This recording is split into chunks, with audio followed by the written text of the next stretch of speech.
बारिश के मौसम शुरू होते ही लगातार आबादी क्षेत्रों में सांप दिखाई देने लगे हैं। वहीं वैशाली नगर स्थित एक मकान में कोबरा सांप के दिखने से पूरे इलाके में हड़कंप मच गया। सूचना मिलने पर सर्परक्षक सुखदेव भट्ट मौके पर पहुंचे और रेस्क्यू कर सांप को सुरक्षित पकड़ लिया गया। वहीं भट्ट ने शहरवासियों से अपील की है कि सांप दिखाई देने पर उसे मारे नहीं, क्योंकि बारिश के मौसम में खाना पानी नहीं मिलने पर सांप आबादी क्षेत्रों में चले जाते हैं और वह किसी को नुकसान नहीं पहुंचाते।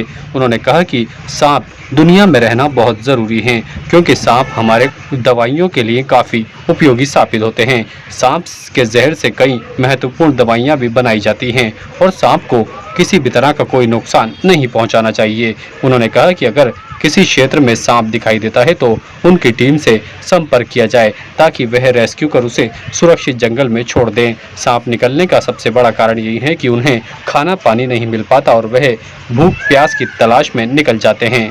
अभी अजमेर शहर में ज़्यादातर देखा जाता है तो एक चेकड़ किलवे एक प्रजाति का है, जो कि वाटर स्नेक बोलते हैं।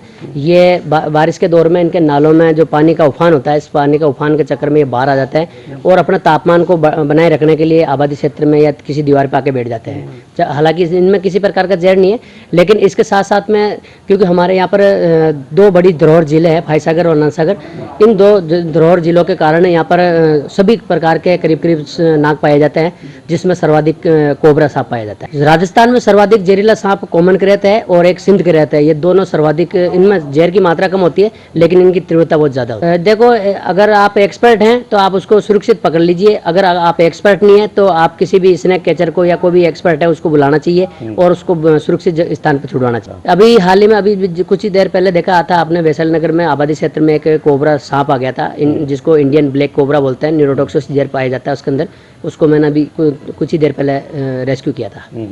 ये जंगलों में कुछ ऐसा है नहीं इनके पर्याप्त भोजन करने के लिए, और ये पानी भी नहीं है जंगलों में, तो इन दोनों कारणों की वजह से ये आबादी क्षेत्र में भोजन की तलाश में आ जाती है। अभी पुष्कर स्थित नागपहाड़ी है, जो काफ़ी 25 किलोमीटर के दायरे में फैली हुई है और त्रेता युग से इस नागपहाड़ी का नागपाड़ रखा गया है, तो ये लाजमी है कि वहीं इसको हम रिलीज करेंगे। ये मुझे 25 साल से शौक़ है और मेरा इस शौक़ का जो कार्य है वो प्रोफेशनल बन चुका है, और मैं भी चाहता हूँ कि जीवों को भी बचाऊँ और आम जनता को सुरक्षित दूँ।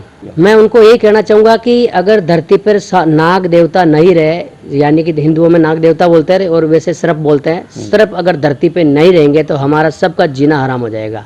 ये क्योंकि पर्यावरण को तो बचाता ही है, साथ में हम इंसानी जीवन को भी ये बहुत कुछ देता है, जिसकी वजह से कई महंगी जो मेडिसिन है वो इसके वेनम से बनती है। इनको बचाना बहुत जरूरी है। 82 90 75 65 50 और 82 90 14 2 006 पर सूचना दे सकते हैं। जहाँ पे भी अगर मेरे को सांप की सूचना मिलती है तो 25 से 30 मिनट में मेरी टीम पहुँच जाती है। ताज़ा खबरों के लिए देखते रहें सरेराह न्यूज। अपना फ़ोन उठाएं और सब्सक्राइब करना ना भूलें।